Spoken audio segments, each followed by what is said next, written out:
Salve, salve, galera, para você que tá chegando agora aqui. Esse é o podcast Lança Braba. Toda terça-feira a gente recebe uma personalidade para bater aquele papo, né, tranquilo, sincero. E hoje a gente recebe ela, que é parlamentar, deputada estadual, formada em Direito, advogada. E ela é deputada estadual no estado de São Paulo pelo PSOL, Isa Pena.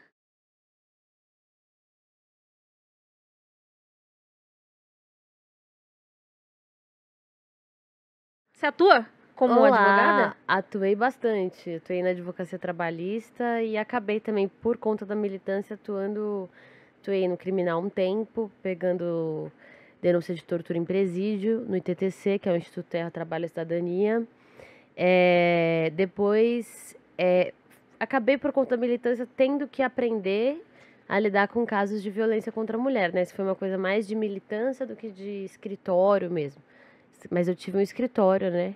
Nem deixei você se apresentar, já. Você, foi uma Você curiosidade. advogou mesmo? Não, foi uma Olha, curiosidade. Sim, claro. Não, foi a advocacia trabalhista principalmente, né? Onde eu advoguei profissionalmente, fui sócia de um escritório trabalhista, trabalhei com o Sindicato dos Professores de Guarulhos, enfim. Bom, Isa, seja bem-vinda. Obrigada. Você vê que eu já tô empolgada, né? Já perguntando Meu currículo não é bom, né? currículo. A gente nunca sabe o dia de amanhã. Aí a pessoa já sabe que eu sou mesmo advogada, se precisar. Obrigada por ter aceitado o convite. Hoje, dia 8, né? Dia da Mulher. Sim. Esse dia que representa muita coisa. Queria saber pra você, o que te representa? Pra mim, representa sempre, assim, vai fazer 12 anos, que representa um dia de botar nosso bloco na rua, né? Porque a gente tá nos atos desde sempre. Então, é dia de pegar faixa, é dia de pintar cartaz, é dia de ir pra rua, de ficar naquela loucura de sobe de carro de som, desce de carro de som, quem é que vai falar agora, qual que é o eixo do ato. Me lembra muita coisa, mas acima de tudo me lembra que é um dia político, de luta, né? De luta política das mulheres. Em alguns momentos ele até fica um pouco mais comercial, né? Mas... Total. Não, mas imagina, para a sociedade, eu acho que o dia 8 de março ele virou muito o dia do empoderamento através do consumo, né? Então, obviamente, as empresas no geral trazem o 8 de março para, tipo, se empodere, compre o perfume tal, se empodere, compre o sapato tal, etc. Mas assim, o que significa, o que ele representa pra mim é isso. O que vem na minha imagem é eu. É, e alguns 8 de março, né, choveram, né? Então, assim, os atos feministas, eu tenho uma identidade grande, porque sempre tem um caos, assim, de eu perder meu chinelo no meio daquela torrencial corrente lá da Praça da Sé, sabe? E ficar lá naquele... Teve uma vez... Agora eu não lembro se foi 8 de março, foi algum ato feminista que foi na Praça da Sé. E, cara, eu perdi meu chinelo. Fiquei com um chinelo só também, porque meu chinelo foi embora numa daqueles... quem sabe entende o que eu tô falando. Quem conhece a Praça da Sé entende o que eu tô falando. O centro de São Paulo em dia de chuva. E aí a gente se refugiou lá na portinha da igreja, ficamos lá, né? Aí daqui a pouco saiu um cara falando: Sodoma e Gomorra, vocês vão para o inferno! Não sei o quê. Assim, eu nunca me esqueço disso. É um ícone. Você é um ícone. Você... A gente tá falando de luta, você é uma mulher que se posiciona bastante, né? Sim. Pra alegria de uns, tristeza de outros. E várias situações, né, desde que você assumiu. Sim, várias. A que mais marcou, infelizmente, foi pra mim, né, na verdade, a que mais marcou pra mim foi a do Fernando Cury, né? Sim, Aquela sim. situação de assédio, que é o que deve acontecer muito com todas as parlamentares. Muito. A violência política de gênero nos espaços de poder, ela é... E é engraçado porque esse episódio me fez refletir muito sobre a violência política de gênero e sobre a minha trajetória, porque eu acho que todas as mulheres, a nossa dificuldade de ter credibilidade numa denúncia que a gente faça, a nossa dificuldade de ter provas, né, por exemplo, faz com que a gente tenha que engolir muito assédio, calada. Porque às vezes o que você vai fazer? É meu trampo, né? O que eu vou fazer? Como é que eu vou provar que aquele cara botou a mão na minha perna, né? Trabalho, né? Então não tem foto, não tem câmera, então o que eu faço, né? Aí você, tipo, raciocina e fala, não, pragmaticamente eu tenho que ganhar o pão de cada dia, não vou comprar essa briga. E eu fiquei pensando quantas vezes isso aconteceu comigo antes do caso do assédio, né? Eu tenho o caso famoso também do Camilo Cristófaro, aquele doido, enfim, aquele doido da Câmara Municipal, mas que é um doido que foi pra cima de mim falando que eu ia apanhar na rua, me chamando de vadia, terrorista. Isso eu tinha 8 dias de mandato pra vereador ainda, aquele que eu assumi por um mês como primeira suplente. E depois a minha vida como assessora na Câmara Municipal, porque eu assumi um mês e depois voltei pra assessoria da liderança do PSOL. Nossa, era violência atrás de violência, assédio atrás de assédio. Não, obviamente não é de todos, né? Porque todo mundo fala, ah, era de todos os vereadores. Não, óbvio que não, né? Mas foram, sim, vários, assim, desde, tipo, coisas assim... Vereador, você pode assinar isso aqui pra mim? Ai, só se eu puder pegar na sua mãozinha enquanto eu assino. Até, tipo, você chegar numa roda de conversa de alguns vereadores, o cara se sentia à vontade para no meio da roda de conversa interromper e falar: o que você prefere, a boca ou o olho da Isa? Tipo assim, te jogar numa roda com 10 vereadores e você como assessora, porque aí eu já não tinha mais voz, já não tinha mais como denunciar, eu tava ali trampando também, né? Até depois de assumir como deputada efetivamente, né? Então, isso também não contando as violências que a gente passa durante as campanhas. Então, tipo assim, eu já ouvi, ai, dança comigo que eu voto em você. Já ouvi cada coisa. Na Câmara Municipal, já achei papel com porra dentro da minha bolsa. E aí, quando eu assumi deputada mesmo, né? Aí eu falei, nossa, agora eu tô em outro lugar, acho que as coisas vão ser diferentes. E em 6 meses de mandato, quando eu fui aprovar o dossiê mulher, um deputado que eu não vou dar essa de graça para ele, justamente porque eu não tenho provas, né? Então, como toda mulher, mas ele sabe muito bem, e eu falo isso desde o começo, e ele nunca se manifestou porque ele sabe que é verdade. Mas um deputado horroroso, desses que a gente odeia mesmo, desses milicianos mesmo, sabe? Chegou pra mim e perguntou qual que era meu preço pra passar uma noite comigo. No meio da votação do projeto Dossiê Mulher. Assim, disso pra outras tantas coisas, assim, né? De assédio, de desqualificação, aquele machismo de todo dia, né? A desqualificação... Ai, gracinha. Bom, isso tá. Também não sou só eu, né, que passo, né? Então, pra você que tá aí pensando, será que ela não tá aumentando um pouco as coisas e tal? Não. É só ver os relatos da deputada Mônica Seixas, é só ver os relatos da deputada Érica Malunguinho, da deputada Marinello. Então, assim.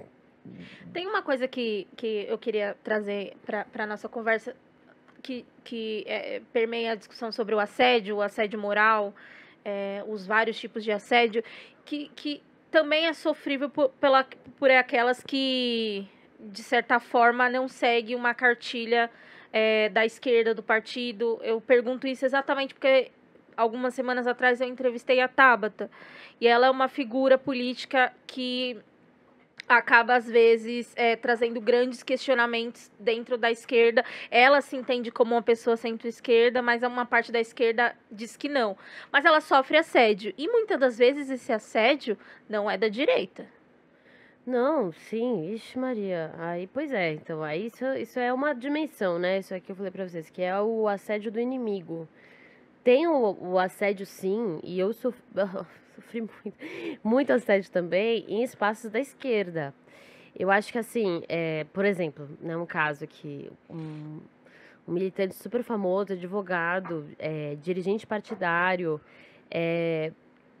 botou a mão na minha perna num carro quando eu tava voltando, achando que a gente tava voltando de uma festa de Guarulhos, e ele botou a mão na minha perna e falou: você sabe, né, que você pode ter a carteira que você quiser no meu escritório. Um dirigente sindical me pegou pelo rosto assim, me deu um selinho. Já teve caso Isso é assédio sexual, né? Sem contar os assédios morais do dia a dia, que é aquele cara que você tá lá na frente dele perguntando qual que é a linha. E aí, é pra subir no palco ou não é pra subir no palco? o cara vem, te sacode pelo ombro e fala, eu não sei. Aí todo mundo vem pedir desculpa depois, né? Do cara que te tira mesmo, que fala numa reunião assim, olha, a gente vai pensar num programa e a Isa vai, literalmente essa frase, e a Isa vai reproduzir isso. Pra Isa reproduzir, tipo, isso aconteceu muitas vezes, dentro, assim, do meu espaço de convivência na esquerda, de ser entendida como, ou pelo menos era isso que, né, dava pra ser, era assim que eu me sentia, era isso que queria dizer o que as pessoas estavam dizendo ali, que, a gente vai pensar um programa e a Isa vai reproduzir esse programa, o programa político, né? É, até de gritos, né, comigo. Eu fui uma pessoa que comecei a militar muito nova, né? Então eu convivia com pessoas de 24, 23 anos e eu tinha 17.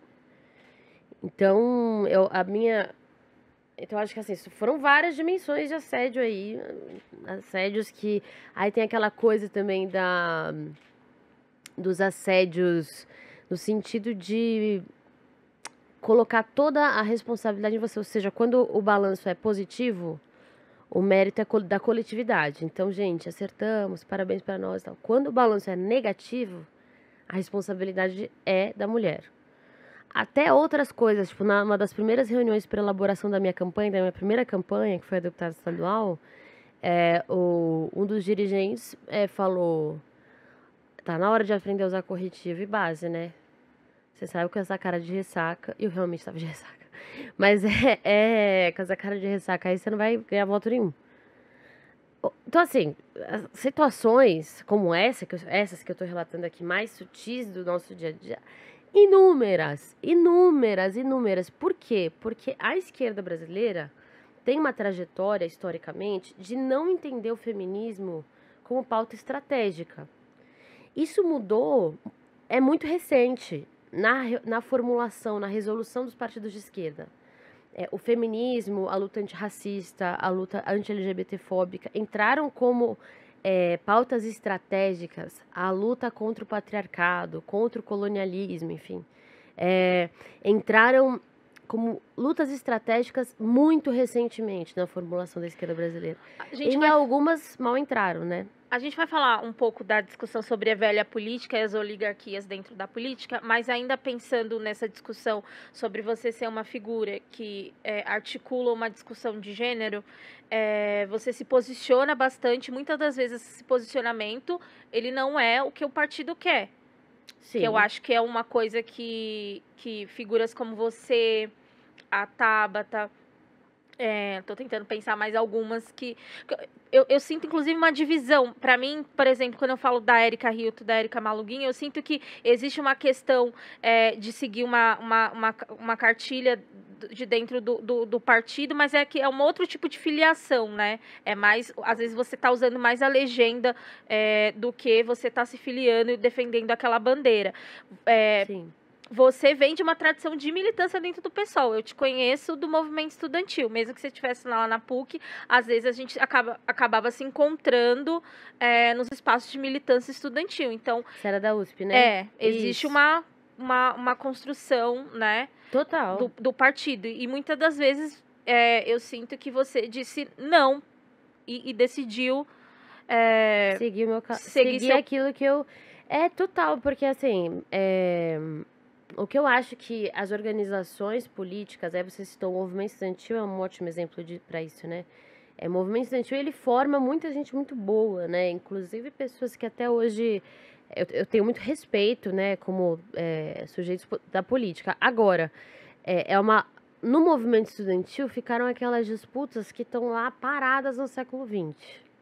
Então, o morenismo, Nicarágua. Tem militantes que racharam agora há pouco por conta da Nicarágua, no Brasil. Entendeu? Então, assim, isso existe ainda. Você lembra como... Então, assim, aí tem outro que é por conta do... Ixi, tem muitas coisas aí, né? Do Haiti, que é um debate super legítimo, inclusive, para ser feito aqui no Brasil.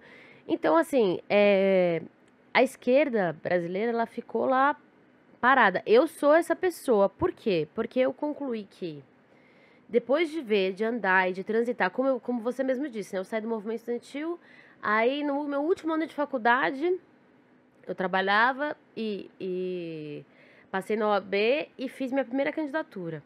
Aí, depois disso, isso foi em 2014, né? Agora faz o quê? 8 anos, né? Então, nesses 8 anos, eu comecei a transitar em determinados espaços da política e comecei a ver muita, muita, muita, muita, como é que eu posso dizer? Contradição? Exatamente, perfeito. Muita contradição com o que se diz para a base, com o que se coloca como valores, práticas, condutas para a base, com como são relatados episódios. Então, o que eu vejo hoje é que a política, ela gira numa cúpula, uma cúpulazinha, que inclusive é a sua maioria, todos, né? Para não dizer sua maioria, é todos, literalmente todos. Todos, assim, para dizer uma pessoa que eu acho que foge da curva é a Manuela Dávila, né? Mas a maior parte, assim, 80%, acho que até a gente pode chutar 90%, que são pouquíssimos os casos mesmo de dirigentes que são dirigentes que mandam mesmo.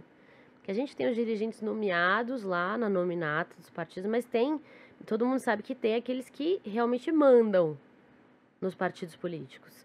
E todos eles, sem exceção do partido, são homens brancos, heterossexuais.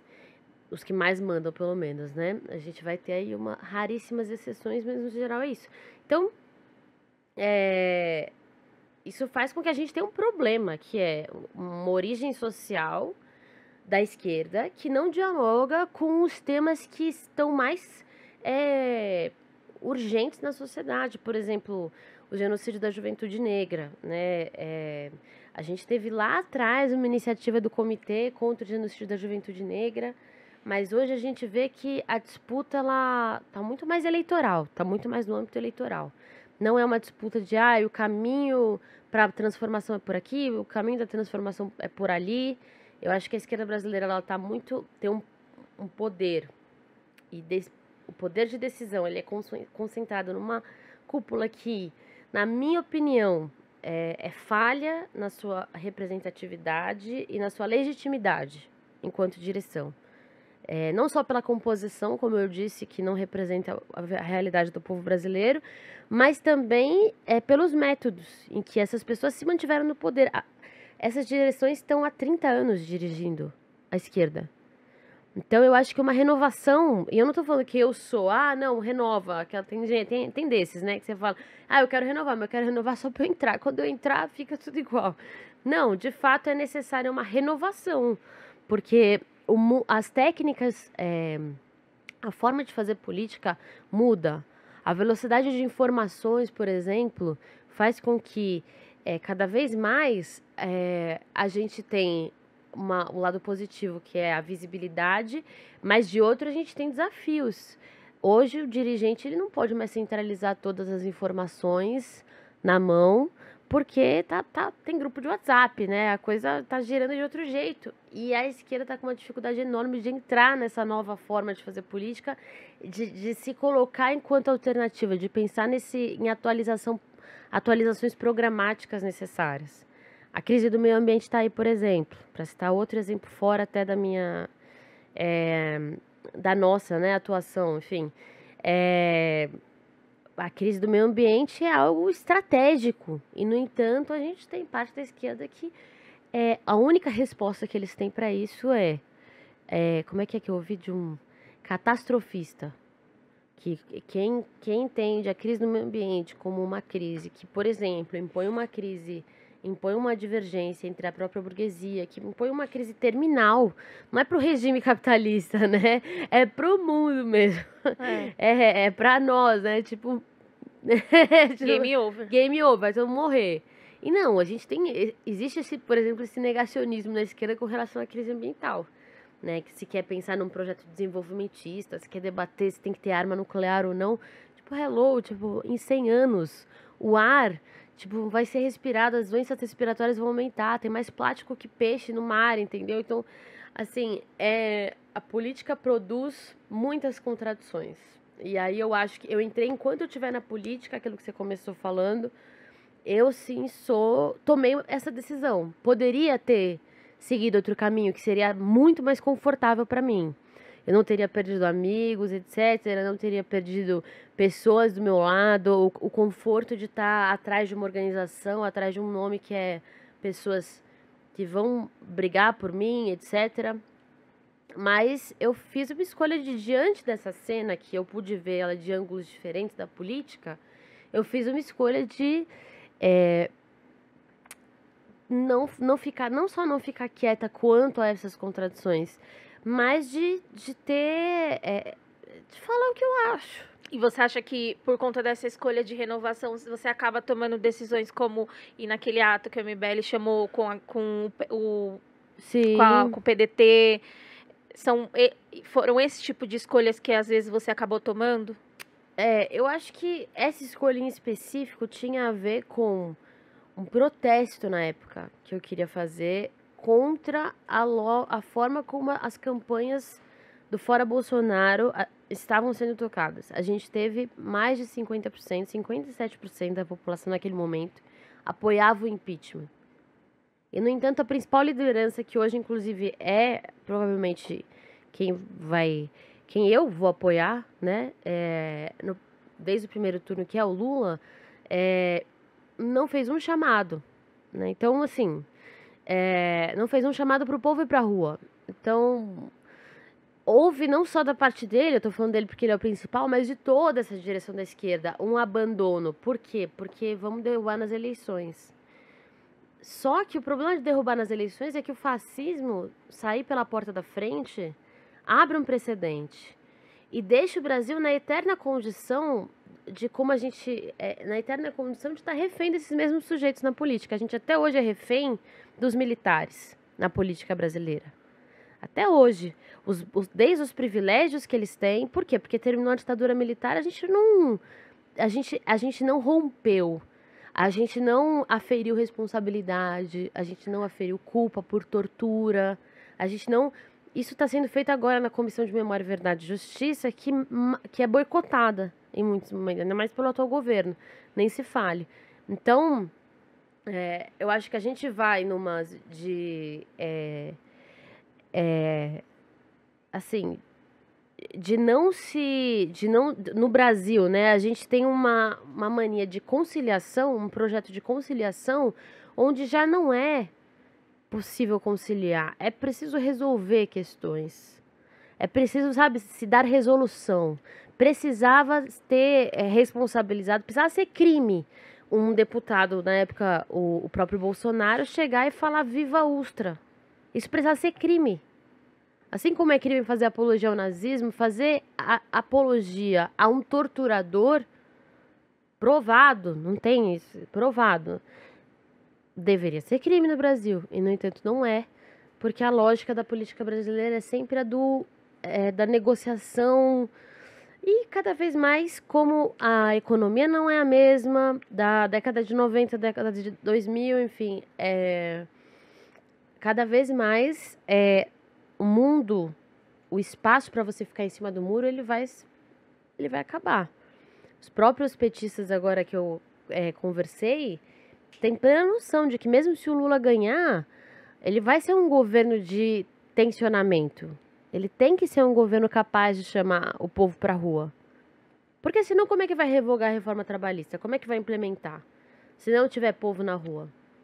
A máquina eleitoral, o xadrez político, ele continua o mesmo. Então, a tendência é que a elite permaneça elegendo, ainda que eu acho que a gente vai aumentar muito, né, a nossa bancada de progressistas, de uma forma geral, democrata, né, até democrática, sei lá, vou colocar nesses termos, mas a tendência é que a gente não vai revolucionar agora o sistema político brasileiro. Mas você não acha que também que é um pouco chegar até abraçar um pouco essa contradição, e eu não tenho opinião sobre isso, tá junto com essas pessoas do MBL, ir pra rua com essas pessoas, é um pouco abraçar uma contradição por um bem maior? A leitura que você faz, então, é essa? Exatamente, porque eu acho que justamente por isso, assim, a tentativa de negociar fez com que, ou seja, negociar deixa para as eleições. Essa foi a negociação, né? Então, vamos aferir nas urnas. O problema disso é que isso, você precisa de... você tira seu time de campo e esvazia outras iniciativas que não sejam protagonizadas pelos sujeitos que têm as máquinas de esquerda, né? Que tem a grande massa, etc. Que tem... Então, assim, ao fazer isso, naquele momento, ir para um protesto que estava PDT, que foi chamado pela MBL no começo, mas ele foi muito maior que a MBL, isso daí é inegável. E foi esvaziado, né, politicamente, pelas forças de esquerda, coisa que eu acho que a contradição é da esquerda daí, porque a gente fala em frente ampla, uai, a frente ampla é ampla, né? Ela é ampla. Não é o que eu gosto, não é o que eu queria. O que eu queria hoje é que a esquerda tivesse força para, com um programa de divisão de renda, de distribuição de renda, de enfrentamento da desigualdade social, de distribuição da riqueza, de taxação das grandes fortunas, né? A gente vive num país em que quem tem carro para trabalhar paga IPVA, quem tem jatinho e helicóptero não. Quem dera a gente estivesse nesse patamar. Não estamos. Por isso a frente é ampla. E aí os mesmos setores que hoje fazem aliança com o Alckmin, coisa que eu achei que foi uma manobra eleitoralmente inteligente do Lula, apesar de ser de São Paulo e nunca posso me manifestar a favor do Alckmin em nada, né? Porque a gente viu a administração dele. Mas compreendi que ela tem um objetivo eleitoral muito claro. E o problema disso foi, se a gente estivesse lá atrás mantido as manifestações fora Bolsonaro, a gente tinha a maioria da população do nosso lado. Então, na minha opinião, o que falta é a esquerda brasileira ser coerente mesmo com aquilo que fala, né? Ou seja, ficar numa lógica maniqueísta que empobrece a política, coloca a direita é tudo igual, e não é verdade. A direita não é tudo igual. Todo mundo sabe disso. Todos os quadros que fazem política sabem disso. Não é verdade que a direita é tudo igual, que todo mundo é igual ao Bolsonaro na direita. Não, porque se for assim, o Bolsonaro foi eleito, né? Aí meio que ferrou pra nós, né? O que a gente vai fazer? Não, né? A gente tem que entender a complexidade que é fazer política num país como o Brasil. Um país em que a internet mais de 50% da população só teve acesso à internet a partir de 2013. Agora, né? Então, assim, num país conservador em que o PMDB, na verdade, o MDB, na verdade, é a principal força no sentido de quem tem os interiores do Brasil profundo. Você vai ter em qualquer cidadezinha do interior, vai ter uma igreja evangélica e alguém que se filiou ao MDB para ser candidato. Então, assim, o que eu quero dizer é que essa lógica empobrecedora do tipo, estão me falando, agora estão falando também que não, porque ela subiu num palanque com o MBL. Como você fala da complexidade, para mim, eu acho que é muito complexo mesmo a política. Eu acho que a gente tem que abrir nossas contradições. Eu acho, inclusive, ótimo que você traga, por exemplo, esse exemplo que eu tô sendo contraditória, mas olha o que o Lula tá fazendo, que é a chapa com o Alckmin. Uhum. Mas eu também acho muito louco a complexidade da situação toda, a gente viu os últimos acontecimentos, e não tem como falar disso aqui, que é o deputado que foi lá biscoitar no meio de uma guerra, né, o Arthur, e aí você foi uma das pessoas que denunciou, e ainda denunciou falando, ele me ligou. E, o que aconteceu? O que aconteceu foi realmente isso. Eu não tenho, assim, só para deixar claro, se tivesse, eu também não veria grandes crimes nisso, porque é uma pessoa que, se eu tivesse uma relação cotidiana, uma relação pessoal seria difícil porque são pessoas com valores, né, totalmente diferentes, né? Mas uma relação profissional mais constante, eu falaria sem problema nenhum, porque isso na política todo mundo tem. Aliás, todos os políticos homens saem para beber uísque depois. Da direita que você puder imaginar até a esquerda que tu puder imaginar. Então, assim, uma ligação que a gente recebe, a gente já recebe um hate que é claramente um hate que é tem sua razão de existir, né? Que é pegar um momento que eu quis, inclusive, já acrescentar isso para que ele não pudesse usar contra mim depois, né? Porque quando ele me liga, ele coloca um pouco a bucha no meu colo e eu tive que falar. Então é o seguinte, meu irmão, ele me avisou, né? Ele porque eu não tinha visto os áudios. Então, assim, ao ele me avisar, ele simplesmente coloca no meu colo, o que você vai fazer? Eu não tive outra, não, eu tenho que denunciar agora. E foi o que eu mandei pra ele, né? Falei, é escroto, muito escroto. E foi tudo que eu pude dizer. Ele fez isso porque ele queria medir o quanto que o movimento feminista ia reagir, né? Ele ligou pra mim nessa intenção. Agora, é muito sintomático que isso aconteça com mulheres, sabe? Que isso seja mais fácil com mulheres. Porque esses políticos aí vão tudo... Ixi, vai dar uma voltinha no parlamento, que vocês vão ver de gente que fala, é meu amigo pessoal. Aí você vai ver, tipo, duas pessoas, uma de extrema esquerda, outra de extrema direita. Você fala... Eu entrei no parlamento e achava isso uma loucura. Eu sou uma deputada, inclusive, bastante antissocial. O pessoal sai pra beber, vai beber em gabinete. Depois que eu contei pra vocês aqui que eu fui muito assediada, eu simplesmente não vou. Já tive deputada que me mandava uma mensagem 2 horas da manhã.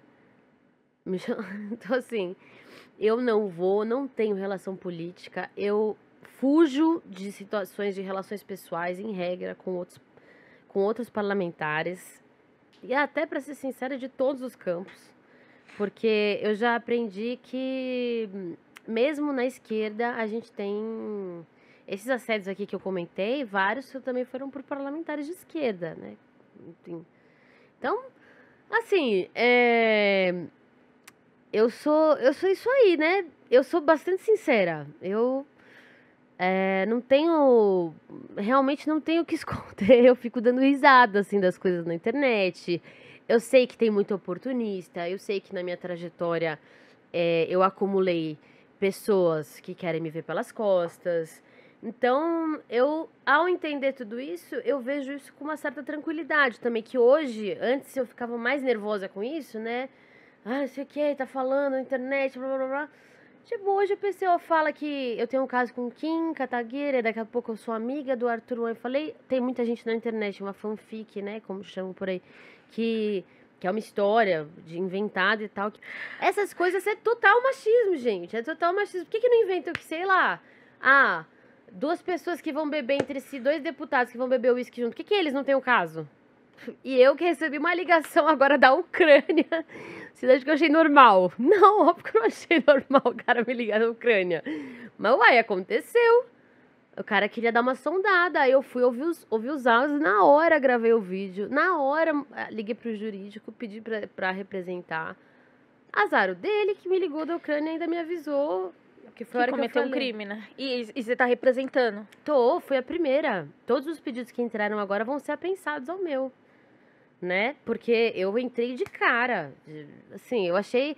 foi Explica muito um pouquinho, criminoso. só pra... A representação é um pedido que você entra na comissão de ética, um pedido pela cassação do deputado. E assim, o que eu acho sobre isso? O deputado, ele não só se expressa com misoginia, ele revela no mínimo a intenção, mas no mínimo como é que é? Ser como você é conivente com o turismo sexual. Ele afirma que ele conhece pessoas que praticam. E que ele vai voltar pra praticar. E que ele vai voltar, que ele tem essa intenção, né? Então, isso é muito grave. É muito grave. Nós somos um país absolutamente, totalmente, assim, dominado pelo turismo sexual. O norte do Brasil, o nordeste do brasileiro, que são regiões com populações vulneráveis, inclusive do ponto de vista, de todos os pontos de vista, né? Assim, do ponto de vista econômico, do ponto de vista da representatividade, etc. São as populações mais vulneráveis, são as mulheres mais vulneráveis, aquelas mulheres que são ainda vendidas, às vezes pela própria família. eu trabalhei num caso que tive que entrar em contato com a organização internacional aqui no centro de São Paulo. Uma mulher que foi um pastor, que conhecia um amigo meu. A mulher estava em choque e não conseguia falar. E o pastor foi fazendo relação, né, fazendo amizade com ela, desarmando, porque a pessoa quando tá em choque, não sei se vocês já viram, mas ela não consegue falar, né? Ela tá em um surto, ela viveu uma violência tremenda. Então, e aí ele descobriu que ela era uma vítima que estava na Europa, e era de Manaus, e estava aqui em São Paulo, morando na rua, e conseguiu escapar no meio do trajeto que ela tinha feito. Então, assim, é todo um trabalho feito no Brasil, inclusive por organizações muito corajosas, porque para enfrentar isso, você está enfrentando máfias internacionais perigosas, né, que mandam matar se você começa a mexer de verdade, né? Então, a realidade que ele mexeu é a realidade da crueldade máxima com as mulheres. O leste europeu é famoso, e aí eu quero deixar um fetiche, né? Eu quero deixar essa reflexão aqui do que é o racismo também, né? Porque o Brasil, quando os turistas vêm para cá, eles vêm para procurar mulheres negras, né? Mulheres da bunda grande, como se diz, né? E tal. E lá no leste europeu, esses homens vão todos procurar as loiras. Então, só pra gente entender, assim, como realmente... ele chama, né? Tem até um nome específico, Tour Blonde. Tour Blonde, nossa. Então, assim, é criminoso num nível... Não dá pra gente ter um representante. Assim como também não dá pra gente ter um representante que tenha sido pego em flagrante assediando uma outra deputada. E, no entanto, no Brasil a gente está atrasadíssimo nessa disputa. Imagina, acho que foi na França ou foi na Inglaterra que um deputado foi machista e aí viralizou e tal, com uma outra deputada. Ele renunciou ao mandato. Para não ser cassado, ele renunciou ao mandato. Então, assim, no Brasil a gente está vivendo ainda numa disputa que a esquerda perdeu espaço na base, veio uma moral ultraconservadora, que é o problema do Brasil, é tudo isso junto, né? Esse bololô de feminista, com comunista, com tudo que tem de ruim. Aí, esse é o problema do Brasil. E se a gente seguir os passos aqui de Deus, né? A gente vai dar bom. E isso ocupou esse espaço. Então, a gente tem hoje 25% da sociedade brasileira que ainda vai votar no Bolsonaro. Então, esse é o país que a gente vive. Por isso que as pessoas, quando me perguntam assim, mas você não acha que é pouco? 6 meses pro Fernando Cury? É óbvio que eu acho que é pouco. Eu, acima de todos, né? Todo mundo queria ver aquele filho da puta. Quero ver, né? Aquele, assim, até peço desculpa pelo palavrão, porque as putas não merecem, né? Mas, assim, aquele canalha, aquele cretino, aquele filhinho de papai, playboy, caçado. Então, mas a correlação de forças no Brasil, a gente está no processo da disputa. E aí, quando o Arthur grava esses áudios e se revela... A real intenção. Ele entrou... Isso, pra mim, é um pensamento que tem a sua origem também fascista. Por quê? Tá? Eu vou colocar aqui por quê. E aí, por isso que, assim, eu acho que esse áudio elevou... Tipo, o Arthur já fez muita merda, já foi muito machista, né? Todo mundo sabe na internet. Na internet tem vídeos dele falando horrores, né? Sendo violento, agressivo... com meninas, com mulheres e tal, comigo, inclusive, né, tem vídeos também. Enfim, só que ele passou de patamar, por quê? Porque naquele áudio que ele fala, ali está presente a consciência de que as mulheres são objetos, então não são tão gente. Assim como na eugenia do nazismo está presente a ideia de que todo mundo que não é da raça ariana, é inferior. Ali naquele áudio, o Arthur trata as mulheres como pedaços de carne que existem para dar prazer a ele. Então ele não olha para uma mulher pobre, uma mulher refugiada e tem empatia com ela, muito pelo contrário, ele pensa em consumi-la. Não há um minuto não há solidariedade. Por quê? Porque nós não somos iguais. É isso que o Arthur... E é essa eugenia que existe também no patriarcado, que precisa ser compreendida como uma estrutura de poder, como uma mentalidade que quer colocar a gente subordinado. Aí é aquela coisa, né? Não tem diálogo. Não tem diálogo. Assim, as declarações últimas é aí nesse sentido que eu acho que tanto Kim quanto ele revelaram uma... e aí revelaram, porque eu nunca tinha ouvido nenhum deles falar que partido nazista podia existir. Mas você não acha que, de alguma forma, eles já tinham dado sinais de que eles eram fascistas? De que eles eram fascistas, entendendo o fascismo como isso que eu falei, né? Como a eugenia, né? No sentido de a limpeza da raça, né? Eu, pelo menos, não me recordo de um exemplo, né? Então, assim, eu acho que eles subiram de patamar, eu acho que eles foram para outro patamar. Eu acho agora, tanto é que não é à toa que a carreira política, por assim dizer, né? Que é como eles chamam, carreira, né? Política do Arthur, eu acho que acabou, na minha opinião. O Kim Kataguiri também, porque eles passaram de um patamar que já tinha superado até pelas revoluções burguesas, sabe? As revoluções burguesas, igualité, fraternité, né? Liberté, igualité, fraternité, liberdade, igualdade e fraternidade, que é o eixo da Revolução Burguesa, da Revolução Francesa, né, que dá início aí ao capitalismo, a liberdade liberal, a liberdade individual, a igualdade formal, etc., eles estão atrás.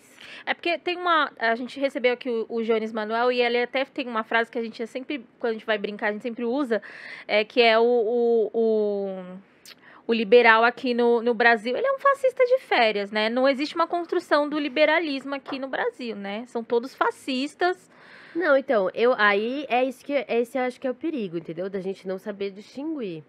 A gente tem setores da burguesia brasileira, né? Por exemplo, a gente tem o setor do agronegócio. O setor do agronegócio, ele muda, né? Então, você tem o agronegócio, por exemplo, representado pelo Frederico Dávila. Frederico Dávila, sim, sem dúvida nenhuma. E outro dia postou a bandeira do integralismo e tal, enfim. Então, é um integralista assumido. Você tem uma outra pessoa de direito como a Patrícia Bezerra, que entrou agora com um pedido, por exemplo. O problema de você jogar tudo no mesmo saco é que a política ela fica empobrecida de análise e, portanto, a sua tática acaba saindo errado. Aí você acaba tendo os mocinhos, que também não são tão mocinhos, e você acaba tendo os vilões, entendeu? E aí fica muito conveniente manter essa... Se você for fazer política dentro da institucionalidade, assim, você pode já contar com o fato de que, mesmo, assim, de que você vai ter que saber diferenciar as direitas. Assim como você também vai ter que saber diferenciar as esquerdas. Porque é um tratamento para a pauta de mulheres em determinados setores da esquerda, é um outro tratamento em outras. Né? Então, assim, na minha opinião, eu acho sim que não houve uma construção do ponto de vista de reformas democráticas que ocorreram na Europa, a reforma agrária, a reforma urbana, por exemplo, que aconteceram na Europa. Aqui no Brasil é coisa de comunista, mas aconteceram na Europa, né? É importante que se diga. Aqui no Brasil a gente tem um histórico de não. A gente não teve essa...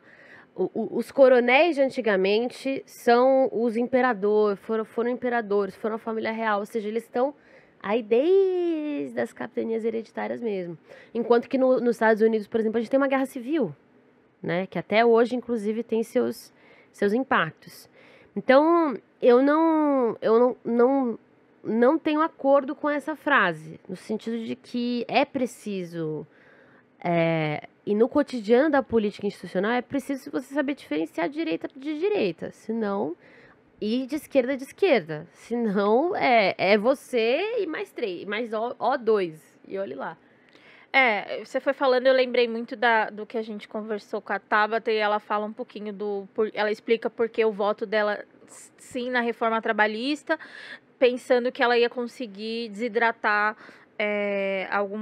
algumas questões da reforma. Tem que ter um jogo de cintura, que eu acho, inclusive a impressão que eu tenho é que para uma parte da esquerda é muito conivente tratar toda a discussão política como no maniqueísmo. Não, é a gente contra eles. Quando eu sei, inclusive, também que os bastidores da política brasileira é as pessoas se abraçando. Não, você é meu... Cara, eu acho que pra mim o suprassumo disso tudo, assim, é o vice.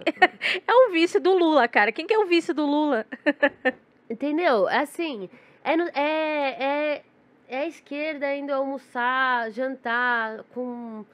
Ixi, gente, a casta dos poderosos, dos políticos, né? E eu digo políticos aí colocando as autoridades do judiciário, as autoridades da polícia, as autoridades do exército, tudo isso é autoridade, toda essa casta que manda nas instituições. Então, eu tô chamando aqui de político não só quem se elege, né? Tem muitos políticos que fazem muita... Gilmar Mendes. O que é o Gilmar Mendes? Estou falando aqui, mas ainda bem que tinha o Gilmar lá em algumas situações, né? Que faz Brasil, mas assim, tá vendo? Gilmar Mendes é um latifundiário. É um o Alexandre de Moraes. O Alexandre de Moraes. Botou pra fuder na luta contra o aumento, assim. Mas voltando para o Alexandre de Moraes, mas foram duas pessoas ali que não têm a mesma posição política que o Bolsonaro. Aí a gente vai entrar na discussão, não tem, mas é porque tem interesse e tal, não sei o quê. Sim. Mas no final das contas, o resultado prático, que é a ação política, que é o exercício da política, que é o resultado que isso vai levar para o povo que está lá na ponta, muda. Faz diferença. Ter um Gilmar Mendes faz diferença saber diferenciar um Gilmar Mendes, faz diferença saber diferenciar na época da vacina, por exemplo, um Dória do Bolsonaro. Ou vai dizer que a esquerda toda estava dando risada disso no Twitter? Que fase, Brasil? A gente e o Dória defendendo a vacina. Então, assim, eu hoje entendo que eu sou, para essas coisas, eu sou, digamos assim, um alvo fácil de determinados oportunistas, que tem uma geração que está entrando aí, que quer mudar essa forma de fazer as coisas, que quer voltar, porque o PT já teve muito isso, né? Participação da base, espaço real do povo, de atuação do povo dentro dos partidos, que é o que falta em todos. O que falta em todos é povo. É povo falando, é povo se expressando, é povo tendo espaço para participar de verdade, bem informado. Pra você ter uma ideia, tem militante do PT da década de 80 que me conta que você podia ir na sede da corrente mais sectária, né? Ou pelo menos no imaginário popular aí mais sectária. Você podia ir numa convergência socialista da vida. Você achava na mesa a revista de todas as correntes, todos os jornais, todas as posições políticas para se ler, né, para que você pudesse se informar, né? Hoje em dia você mal tem espaços partidários de formação. Ou seja, os militantes eles estão em pé de total desigualdade e não é em um ou outro partido. Eu estou querendo direcionar essa crítica. Eu faço essa crítica ao PSOL, né? Muito, né? Escrevi já textos sobre isso. A falta de vontade política de abrir espaço também é sintomático de uma direção que está dirigindo a esquerda há 30 anos e que não quer perder poder, né? Não quer perder espaço, não quer perder financiamento, porque entra isso, a gente está falando de seres humanos, né? Então, uma coisa que eu tenho para mim muito séria, que depois de ver tanta coisa assim que eu olhei e falei, nossa, eu nunca quero ser essa pessoa... uma coisa que eu tenho muito firme para mim é que a política ela não pode ser o lugar em que você se acostume com um determinado padrão de vida, né? Eu, por exemplo, não sou uma pessoa rica, né? Meu pai é servidor público, minha mãe é professora de história, então assim, sou classe média, assim, bem média. No Brasil, até no topo da pirâmide, porque o Brasil é um abismo, né? Enfim, tô entre os 10 ou 8% da população aí naquela pirâmide de renda. Então, porque o resto é até 2 salários mínimos, né? Isso é o Brasil, 80% da população, até 2, 3 salários mínimos. Então, Mas eu vou te dizer uma coisa, né? Você se acostumar com um padrão de vida que depende de uma estrutura, né? E você viu isso acontecer, uma acomodação das lideranças políticas a uma estabilidade, a uma condição de estabilidade financeira. Eu estou defendendo aqui jamais que se tire isso, porque as pessoas, agentes políticos precisam, ao mesmo tempo que precisam, que precisa se ter algum limite de até onde isso vai, até onde a pessoa pode se acomodar naquele espaço, porque isso começa a se refletir na atuação política dessa pessoa. Então, de repente, se essa pessoa vai comprar uma treta enorme com o partido, mas é ano eleitoral. Mas eu vou falar isso, eu vou me queimar com não sei quem. Aí, quando você começa a ficar preso, quando você perde a sua independência política, você morre, pra mim, na política. Então, isso é uma coisa que, pra mim, eu tenho muito clara que eu não posso me acomodar nesse lugar. Porque aí eu vou trabalhar, vou ser advogada, vou fazer outras coisas pra ter a minha vida, entendeu? Mas não quero nunca acabar nesse lugar do cômodo, porque a política não serve pra isso. A política serve pra quem tem disposição de lutar. Ontem mesmo foi ameaçada de morte. Esse final de semana, recebi uma ameaça de morte. Então, assim, não é lugar pra quem busca conforto. Não é um lugar para quem busca conforto, para quem busca... Não pode ser, porque você tem que ter lado. E você tá como liderança na LESP? Tô. Do PSOL? Tô. Sou líder de bancada porque são 4 anos, né? 4 deputados. Então, a gente determinou no começo do mandato que seria um cada ano. Entendeu? Então é o meu ano. É só por isso que eu tô líder. Entendi. Entendeu? O Gianazzi foi o primeiro, né? A Mônica foi o segundo. Aí eu não sei se a Erika vai querer assumir ou não. Ela ainda tá refletindo sobre isso. Mas é isso.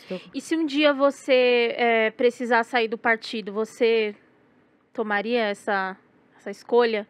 Te apetece em algum lugar ou se for preciso, eu saio? Se for preciso, eu saio. Porque é o seguinte, eu fui ensinada, e a minha tradição política é essa, a ver as siglas partidárias não como o verdadeiro sentido da atuação coletiva. As siglas eu tô falando, entende? Eu hoje caminho com pessoas que têm identidade política. Então, eu hoje tenho um grupo, seja pessoas que trabalham comigo, seja pessoas que chegaram por identidade mesmo, falaram, que constrói comigo, né? Que hoje eu tenho condições de dizer que mais vale a identidade programática, mais vale o compromisso de classe, o compromisso com o nosso programa feminista, antirracista, anti-LGBT-fóbico, ou contra o patriarcado e o colonialismo, como você quiser, enfim. Um compromisso de ruptura, um compromisso anticapitalista, né? Então, assim, para mim, mais vale isso, né, do que uma sigla partidária. O pessoal mudou muito desde que eu entrei. Mudou muito, muito, né? Então, assim, você se lembra, né? Então, e hoje eu acho que é um partido com muitos desafios à sua frente. Muitos desafios, muitas questões, né? Mas é um partido, acima de tudo, de onde eu me formei, né? Então, eu tenho... obviamente, sempre vou ter muito respeito pelas pessoas que constroem o partido, mas se for preciso eu sair, eu vou sair, sim, sem problema nenhum. Eu não sou apegada a siglas partidárias, não. Para mim, inclusive, significa muito alguns nomes que se retiraram do partido nos últimos anos. Sobretudo, para mim, o Douglas e o Freixo. Para mim foram grandes perdas para o partido. Sim. Ixi, foram. O Douglas é um cara que a gente conhece lá de trás também, né? Desde a época do comitê. É um militante absolutamente aguerrido e que eu tenho as minhas divergências com ele, né? Com a linha política que ele adotou, mas é um militante que, sem dúvida nenhuma, cabe no PSOL, deveria ter sido valorizado pelo PSOL, etc, etc. O Freixo, mesma coisa. O Freixo assim, é uma referência política muito grande minha, né? Desde a primeira campanha que eu fiz em 2014, o cara gravou vídeo, ficou super entusiasmado com a campanha de uma mulher jovem naquela época, né? Que era eu. Era eu, Thiago Aguiar, na época, né? Então, assim, era eu, Thiago Aguiar, e uma candidata jovem, a Arielle, que era do PSTU. Mas do pessoal mesmo, tinha mais eu, né? Que era jovem, feminista, não sei o quê.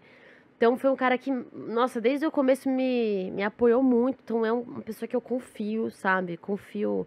Ainda que também, né? Aquela coisa, tá no meu campo, sem dúvida nenhuma, mas a gente pode ter as nossas divergências, né? Eu acho que o pessoal está fazendo escolhas, né? A direção do pessoal hoje está fazendo as suas escolhas, elas são legítimas, mas, como você mesmo disse, sem dúvida nenhuma, eu tenho apresentado algumas divergências, né? Que foram essas que eu expus aqui, dentre outras, né? Eu acho que principalmente essa questão da participação.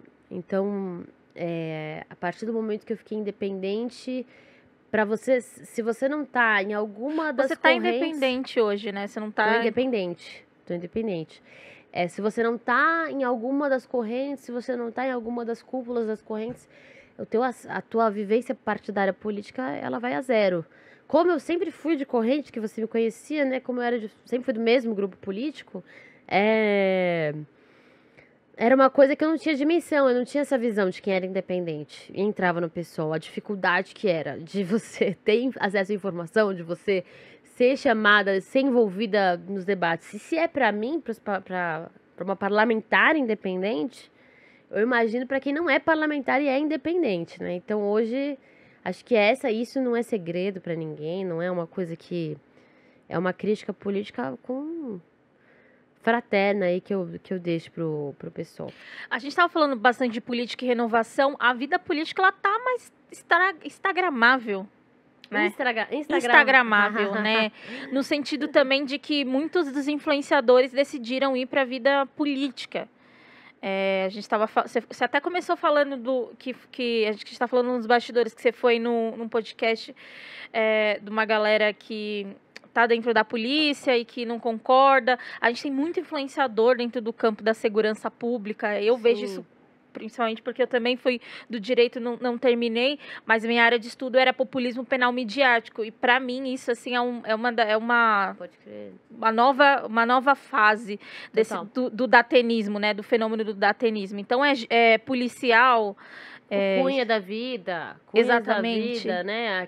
Aquela coisa de tirar foto com fuzil e falar e escrever diálogo, né? Assim, são coisas, mas é aquela coisa, quando se fala de policial, você deve saber disso muito bem também, você tem que saber que você está falando do oficialato é uma coisa, né? Dos praças é outra. Os praças hoje são mal remunerados, são trabalhadores, né? Muita gente entra na polícia porque precisa ganhar o salário. É claro, aí a gente pode debater o que essa pessoa pensa na vida dela, mas eu já conheci policiais que são de esquerda. E o fato é que na sociedade que eu acredito, a gente teria uma polícia desmilitarizada, uma polícia humanizada, né? Eu sou abolicionista penal, porque hoje, olhando para as pessoas que estão presas, mais de 85% das pessoas que estão presas hoje no Brasil têm seus crimes relacionados, né? 157, furto, que eu esqueci agora, e tráfico de drogas. Todos esses crimes, eles não são contra a vida, eles são fruto direto da desigualdade social. Então, na minha opinião, a gente tem o direito... Na minha opinião, não, né? O direito penal brasileiro é patrimonialista. E, na minha opinião, o direito penal como ele existe, portanto, a lógica da cadeia, a lógica do estereótipo do criminoso, que deu origem ao nosso direito penal, né? Um racismo intrínseco, né? O Fórum da Barra Funda é um dos piores lugares, acho que se não o pior lugar que eu já fui na vida, né? Eu fiquei presa lá. Eu tenho pesadelos. Nossa. É verdade, né?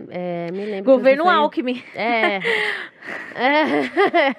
Luta secundarista, que foi Ai, pode Foi o crer, foi algoz da luta. 2016. O grande algoz da luta secundarista. 2015, né? 2015, 2015. É. Então, menina, assim, o Fórum da Barra Funda, eu acho que é o que de mais restou, né, da escravidão. Você não vê quase pessoas negras trabalhando, um juiz negro, juízes mulheres, uma mentalidade, assim, punitivista é o mínimo ali, né? E você vê as pessoas andando com as mãos e os pés acorrentados em fila, exatamente como era, né? No tempo, ligados entre si, exatamente como era o tempo da escravidão. Então, é isso, quando a gente fala de poder, a gente não está falando só do presidente, a gente está falando do judiciário. O judiciário faz muita política, né? Os militares do exército fazem muita política. Então, é todo um sistema aí a ser questionado e pra gente conseguir, e a gente precisa fazer isso, não tem escolha, porque eu brinco que assim, a gente é a geração de ou vai ou racha, entendeu? Porque tem um limite do próprio capitalismo, da própria natureza colocado aí. Parte da burguesia até já entendeu isso. E parte dela resolve como? Comprando bunker, né? Tem agora os bilionários comprando bunkers por aí, debaixo da terra, para se esconder do caos, que sabem que vai vir. E tem os bilionários que estão começando a doar dinheiro loucamente para instituições, né, de meio ambiente, e resolver por meio da institucionalidade que existe. O problema é que por meio da institucionalidade que existe, não será resolvido. Porque o jogo, ele é feito e comandado, né, pelos sujeitos que ganham dinheiro com o jogo da forma como ele é, com a destruição da natureza, com a mineração, com o agronegócio. Então, como mudar? Indo pra rua. É por isso que pra mim foi tão decepcionante, mas acima de tudo foi... para não dizer... Foi um crime político. Um crime político com a classe trabalhadora brasileira, né? O que a direção fez, o que a direção da esquerda, né? Das esquerdas, por assim dizer, fizeram de abandonar a luta do Fora Bolsonaro. Porque foi isso que foi feito, né? Então... eu não posso parar de falar disso, porque pra mim é uma denúncia que precisa ser feita. Isa, a gente tá indo pro finalzinho, eu queria saber quais são os próximos planos. Você vai terminar o mandato? Vou, né? Não, eu já deixei uma coisa que me irrita muito, assim, eu acho que também tem na política, principalmente da esquerda, são pessoas que são eleitas para determinados cargos, quando vão ver, elas estão em outros, pleiteando outros, aí não dá, né, colega? Sim, você fala que sai no meio do mandato, sai no meio do mandato. Né, isso não foi meu caso. Não foi. Sim, não, eu terminei, né, como deputada estadual, acho que cara, eu fiquei muito honrada com a dimensão de sujeitos que o nosso mandato conseguiu dialogar. Então, a gente dialoga hoje desde os policiais que estão revoltados com o coronelismo, até a gente dialoga, e abertamente, todo mundo sabe, não é uma coisa que a gente esconde ali, esconde aqui, não. A gente abertamente dialoga com a pauta dos direitos da população carcerária, a gente abertamente dialoga com as feministas, ao mesmo tempo que a gente abertamente dialoga com pessoas religiosas. Então, assim, eu fico feliz por isso. Os próximos passos estão em debate nesse momento. Então, até o final desse mês, com certeza, até porque a janela partidária acaba, né? O que é a janela partidária? De tudo, para você decidir se vai sair estadual, federal, se você vai sair do PSOL, se você vai ficar no PSOL, etc, etc. Tudo isso acaba no final de março, então isso tudo está sendo debatido nesse momento por mim, junto com todo esse povo que acabou se juntando aí, né? Mas eu tô animada, porque eu fui muito cancelada nessa bolha da esquerda, mas, assim, o meu objetivo maior, que era justamente falar com o maior número de pessoas, né? Defender um programa político claro e fazer diferente, não abrir mão daquilo que eu sempre acreditei, que é a política na rua, que é a política revolucionária, que é a política também real, que quer agir no mundo real, não é só a política que quer ficar falando sobre ela, não é só a política que quer eleger pessoas, né? Não me elegi assim, tive 53.700 votos, falando para as pessoas que não seria só me elegendo que a gente mudaria a realidade. Então, e vou continuar assim. E vou para onde eu for agora, para a próxima briga, vou continuar me mantendo nisso, porque é o que eu sei que é verdade, né? Que é esse sistema aí que precisa ser mudado. Eu sou uma parte desse processo, mas eu me comprometo com ele. Enquanto eu estiver nele, eu me comprometo a ser fiel. Muito bom, não, é importante, assim, trazer um pouco desse panorama da política, porque acho que às vezes a gente está nos lugares e aí a gente fica muito perguntando, qual a sua história? Não, vamos sentar aqui para entender o que você está pensando dentro da política, que eu acho que a coisa que a gente mais conversou nesse episódio é complexo. E é preciso destrinchar essa complexidade. A gente também tem uma parte da esquerda pintando como se fosse preto no branco e, né? Sim. Acho que o que a gente tem, principalmente construído aqui no Lança Braba, é trazer as pessoas da política para falarem o que elas estão fazendo, como elas entendem a política, sobretudo brasileira. Sim, e porque isso, na minha opinião, é parte de uma tarefa básica de quem é militante, se diz de esquerda, que é informar as pessoas. Informar como funciona de verdade. Entendeu? Informar as pessoas do quão complexo né, da sua caracterização. E sem o prejuízo de você corrigir erros, de você corrigir rotas, né? Porque a política ela não é linear, ela nunca vai ser previsível. Se uma coisa certa sobre a política é que ela sempre é mais complexa do que qualquer teoria que exista. Então, se a gente quer formar um povo capaz de se levantar com força suficiente para a gente enfrentar, revogar a reforma trabalhista, revogar a reforma da Previdência, revogar teto de gastos, a gente precisa informar as pessoas que a gente precisa delas também na rua. E eu acho que até é uma forma de responsabilizar, né? Trazer a responsabilidade das pessoas. Ser sincero, não tem herói. Não haverá herói. Teremos que fazer isso juntos. Entendeu? Isa, muito obrigada por ter aceitado nosso convite, pelo papo. Foi bastante bom. Assim, pra mim gostei. Também, mesmo. Obrigada mesmo. Obrigada a você que está ouvindo aí, seja no Spotify, no YouTube. A gente estamos junto novamente. Fica o meu obrigada. Obrigada eu. Complexo. Mas eu adoro. Eu falo às vezes aqui no podcast